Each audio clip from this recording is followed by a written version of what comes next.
Continuación del Santo Evangelio según San Lucas. Tomó Jesús aparte a los 12 apóstoles y les dijo: mirad que vamos a Jerusalén y se cumplirá todo cuanto escribieron los profetas del Hijo del Hombre, porque será entregado a los gentiles y escarnecido y azotado y escupido, y después que le hubieren azotado le quitarán la vida y resucitará al tercer día. Mas ellos no entendieron nada de esto, pues semejante lenguaje les era desconocido y no entendían lo que les decía. Y aconteció que acercándose a Jericó, estaba un ciego sentado a la vera del camino, pidiendo limosna. Al oír el tropel de gente que pasaba, preguntó qué era aquello. Le dijeron que pasaba Jesús Nazareno, y exclamó diciendo: Jesús, Hijo de David, compadécete de mí. Los que iban delante le increpaban para que callase, mas él gritaba mucho más: Hijo de David, compadécete de mí. Jesús, parándose, mandó que se le trajesen, y cuando estuvo cerca le preguntó diciendo: ¿qué quieres que te haga? Respondióle: Señor, que vea. Y díjole Jesús: ve, tu fe te ha salvado. Y al instante vio, y le seguía glorificando a Dios, y al ver esto todo el pueblo alabó a Dios. Pueden tomar asiento.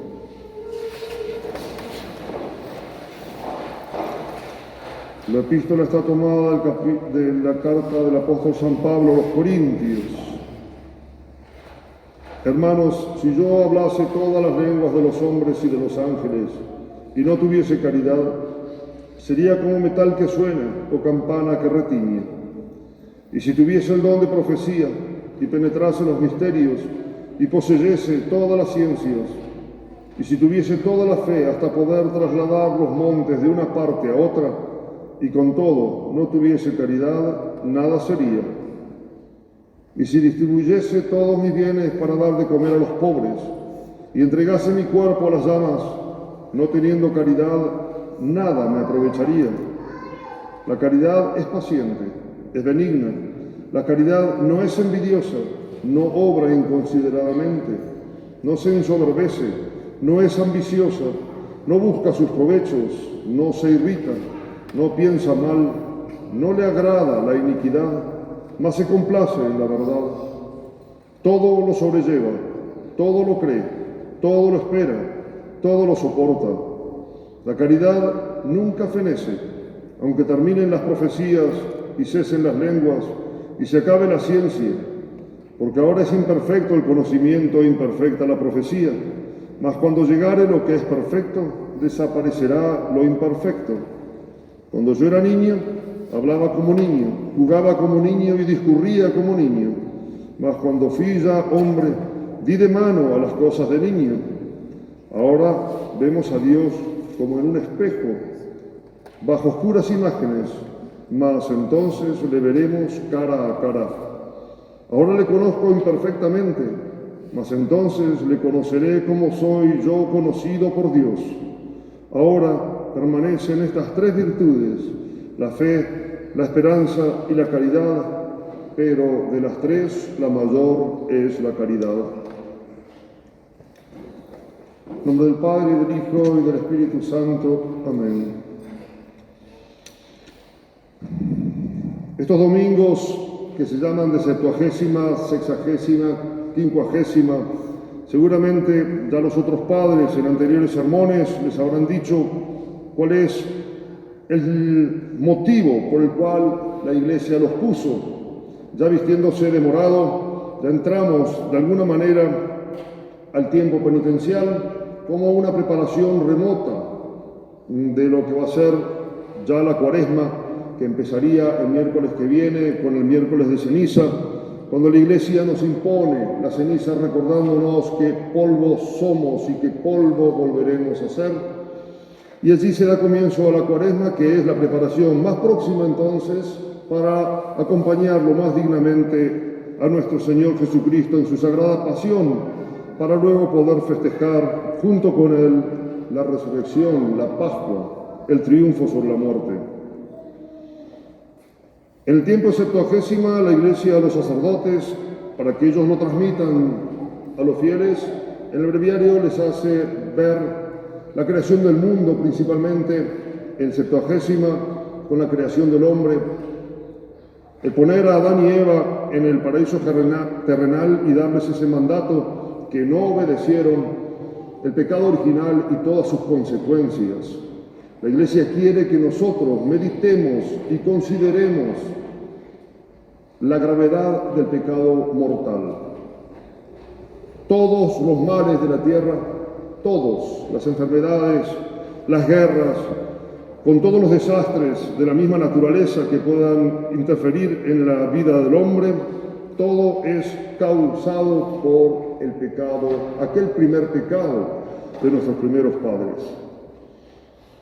Pío XII, ya hace muchos años en su vida, decía: los hombres están perdiendo la noción de pecado. Es una enorme verdad.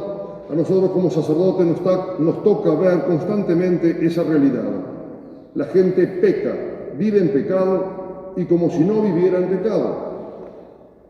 Imaginémonos que el Evangelio, especialmente las Sagradas Escrituras, ponen a la lepra, esa enfermedad tan horrible, incluso la misma ceguera del ciego que vimos hoy en el Evangelio, son todos símbolos del pecado. En el caso de la ceguera es porque el pecado no me deja ver las cosas como son, pero la lepra, con todo lo horrible que significa, con toda la fealdad de esa enfermedad, es símbolo del pecado. Y sin embargo, la gente no considera que su alma está en un estado mucho más grave, gravísimo, al mantenerse en ese estado de pecado mortal. Cuando Adán y Eva fueron echados del paraíso, Dios les prometió un Redentor, y sin embargo tardó muchos años en enviar ese Redentor, que fue nuestro Señor Jesucristo, al cual nos estamos preparando para acompañar en esa redención que efectuó en la Semana Santa, muriendo por nosotros en la cruz. ¿Por qué pasó tanto tiempo? Porque Dios precisamente quería que el hombre se diera cuenta de la necesidad absoluta, de la total dependencia que tenía de Él y que Él solo, por su cuenta, no podía hacer nada. Vemos la caída de nuestros padres, en Sexagésima vimos el diluvio con todas las consecuencias, donde nos dice la Sagrada Escritura que Dios se arrepintió de haber creado al hombre por su maldad, es una forma de decir simplemente. Y ahora en Quincuagésima nos pone la historia de Abraham, que a pesar de Dios haber castigado al género humano y haber solamente dejado a Noé con su familia, porque era el único justo que había en esos tiempos, la humanidad se volvió a corromper y cayó en el peor de los pecados, en los más graves pecados, que es la idolatría, el abandono de la verdadera religión. Dios entonces se ve obligado a elegir a Abraham, que era un hombre justo, para hacer de él el pueblo elegido y que en él se mantenga la verdad de la fe y la esperanza en el Mesías. Allí tenemos el nacimiento del pueblo hebreo, que tantas infidelidades cometió también durante todo el transcurso de su historia. Llegamos a nuestro Señor Jesucristo, la necesidad de la redención. San Pablo nos habla hoy de la caridad en su epístola a los Corintios. Este párrafo de su epístola se ha llamado el himno a la caridad y casi podríamos decir no necesita comentario, porque nos hace ver que la caridad precisamente es el amor de Dios y a resultas del amor de Dios es el amor al prójimo, porque si Dios creó al hombre y Dios ama al hombre y yo tengo que amar a Dios, tengo que amar todo lo que Dios ama. Y aunque todo este tiempo de Cuaresma, la Iglesia nos invita a mayor tiempo de oración, mayor mortificación, mayor penitencia, siempre es muy bueno que tengamos en cuenta el fin al que nos invita hoy San Pablo cuando nos dice que al final vamos a ver a Dios cara a cara y que incluso todas las otras virtudes, las teologales, que las nombra ahí San Pablo, la fe por la cual nosotros adherimos y decimos que creemos, es verdad todo lo que la Iglesia nos propone, o sea, afirmamos cosas que no podemos ver y la esperanza nos hace esperar el cielo, esa fe y esa esperanza ya no van a existir en el cielo. ¿Por qué? Porque ahí veremos a Dios cara a cara, entonces no tiene sentido la fe. Y tampoco tiene sentido tener esperanza cuando ya vamos a poseer aquello que estamos teniendo en ese momento. Pero sí va a existir la caridad, que es el amor de Dios. El amor de Dios, la caridad, que es el fin de todos nuestros actos, todo nuestro ser, de toda nuestra existencia. Nuestra santa religión es una religión de sanísima esperanza, una cosa totalmente esperanzadora, porque nosotros, a pesar de que sabemos que tenemos que pasar por la Cuaresma y en cierta manera, por la Semana Santa, acompañando a nuestro Señor Jesucristo en la cruz, el final es de la gloria eterna, el ver cara a cara a Dios y gozar de Él en una bienaventuranza sin fin. Por eso hoy, en el Evangelio, nuestro Señor les profetiza a los apóstoles su pasión, que ya estaba por empezar. Y a pesar de que se los dice con palabras bien precisas, los apóstoles no entendieron nada. Dice, ¿por qué? Porque no entendieron en definitiva el camino de la cruz. Nosotros, como cristianos, siempre tenemos que entender que la única forma de llegar a Dios es a través de la cruz. Y eso significa entonces mortificación, ayunos, abstinencias, y por eso pide la Iglesia en este tiempo un poco más de severidad en eso, para simplemente purgar nuestros pecados, limpiar nuestra alma y estar lo más cerca de nuestro Señor Jesucristo en su sagrada pasión. Es aconsejable que este tiempo de Cuaresma que va a empezar el miércoles se agregue algún tipo de penitencia extra a la que uno pueda llegar a hacer en el año. Acuérdense que la mejor penitencia siempre va a ser aceptar con resignación la voluntad de Dios en todas las cosas, especialmente en las malas, porque las buenas no nos producen en absoluto ningún dolor, pero siempre Dios a veces permite las cruces en nuestra vida, llámese enfermedades, angustia, algún tipo de persecución, lo que sea, la pérdida de un ser querido.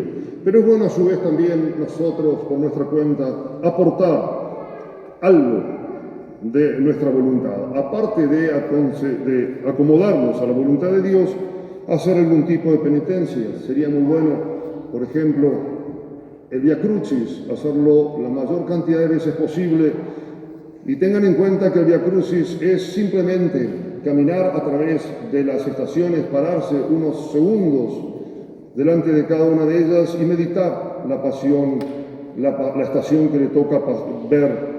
No hace falta rezar el Padre Nuestro, la María y Gloria, sí al final para ganar las indulgencias. Les digo porque a veces, si están cortos de tiempo, pueden hacer un Via Crucis que puede durar, 5 minutos, entre 5 y 10 minutos, y se están ganando las indulgencias, y se está acompañando a nuestro Señor, y se está más que nada meditando la pasión para incrustarla en nuestras almas, para tenerla constantemente presente, porque la conclusión de aquella fealdad del pecado que les dije al comienzo, de que la Iglesia nos quiere convencer, las consecuencias son los dolores terribles sufridos por nuestro Señor, y que nada podíamos nosotros si Él no hubiera sufrido lo que sufrió.